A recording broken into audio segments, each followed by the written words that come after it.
mon idéal à moi, c'est qu'il n'y ait plus d'exilés. Il n'y ait plus de prisonniers politiques. Ce n'est pas irréalisable. Juste après la conférence nationale, Kérékou et Soglo sont restés là. Il n'y a pas eu d'exilés, il n'y a pas eu de prisonniers politiques. Yahi Boni est arrivé, il n'y a pas eu d'exilés politiques. Pourquoi maintenant il y a des exilés politiques? Pourquoi maintenant il y a des prisonniers politiques?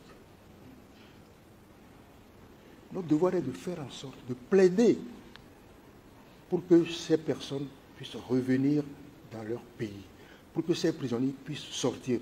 Car c'est ensemble que nous construirons le Bénin. Voilà ma philosophie.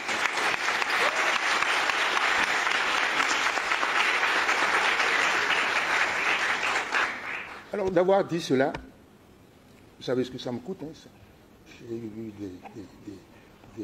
je ne peux même pas dire tout ce que j'ai entendu dire sur mon compte. Il est sénile, il est vénal, il est ceci. Est-ce que ce que j'ai dit là, depuis que je parle là, est-ce que ce n'est pas cohérent ce que je dis?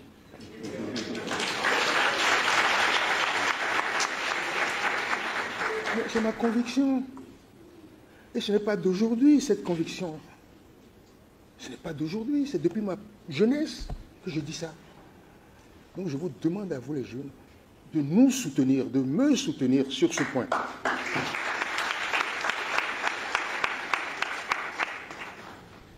Voyez-vous,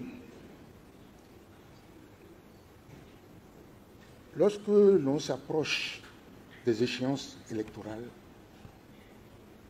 et ça va être le cas du Bénin, il faut faire très attention pour ne pas prendre des mesures chrysogènes, des mesures qui entraînent le pays dans des crises.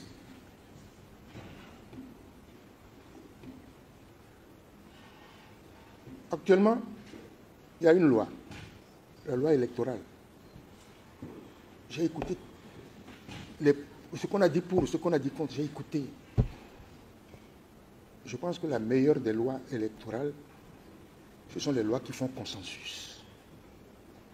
Parce que quand il y a une catégorie de la population qui se sent frustrée par la loi électorale, c'est une crise concrète.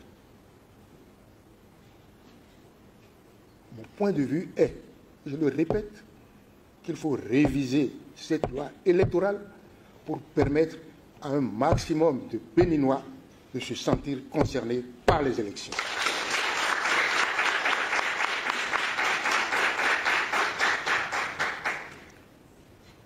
Ensuite, les candidatures.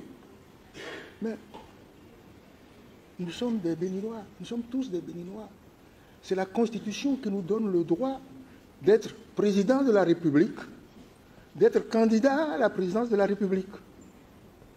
Mais il faut permettre à tous les Béninois qui estiment qu'ils ont la capacité de devenir président de la République, il faut leur permettre de se présenter. Le peuple dira qui est bon parmi eux. Mais dire un tel ne peut pas être candidat, un tel ne sera pas candidat, c'est moi qui vais choisir le candidat. Non. Non. Les amis, ne soyez pas choqués par ce que je dis. C'est ce que je pense. Et partout où je passerai, je le dirai. Je le dirai. Laissez les gens être candidats. Le peuple dira qui est bon, qui n'est pas bon. Mais à dire un tel ne le sera pas, et on prend des dispositions pour l'empêcher. Un tel autre ne sera pas, on le chasse de ses attributions, etc. Et on va créer des problèmes, on va créer des crises. Dans un pays qui a déjà des crises, puisque en 2019, nous avons fait des élections Wakala.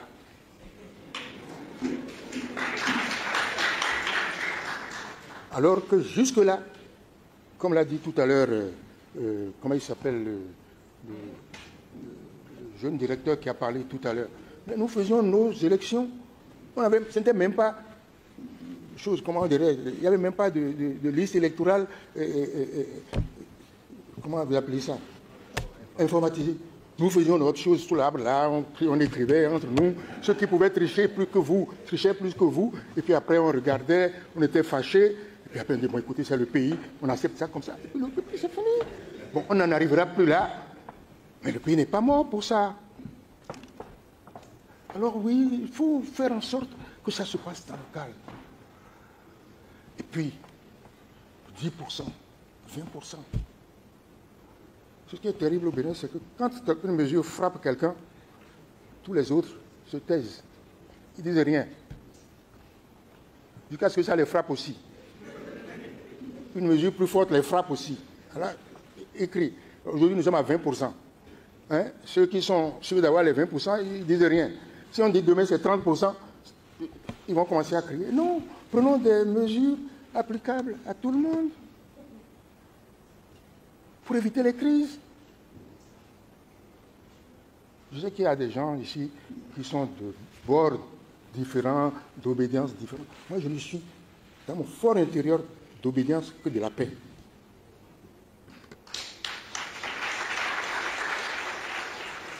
Bon, et puis on dit il y a des partis, on les met à l'écart, ce parti-là ne peut pas y aller. Non, il faut que l'opposition puisse aller aux élections. Il n'y a pas de démocratie sans opposition.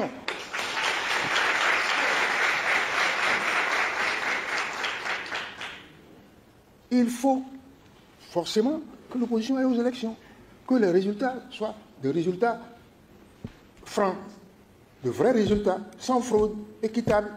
Mais il faut que l'opposition aille aux élections. Si l'opposition ne va pas aux élections, est-ce que nous pouvons parler de démocratie? Si nous faisons les élections et que c'est un seul parti politique qui a des députés, est-ce que c'est bon? Est-ce que c'est la démocratie? Non. Voilà mes points de vue. Alors je vais être bref pour vous laisser poser des questions.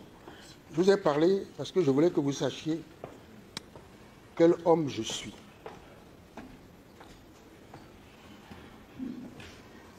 Mon idéologie, encore une fois, c'est la liberté.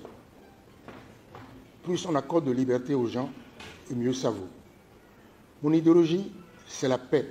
Plus notre pays est en paix, et mieux ça vaut. Le développement arrivera après.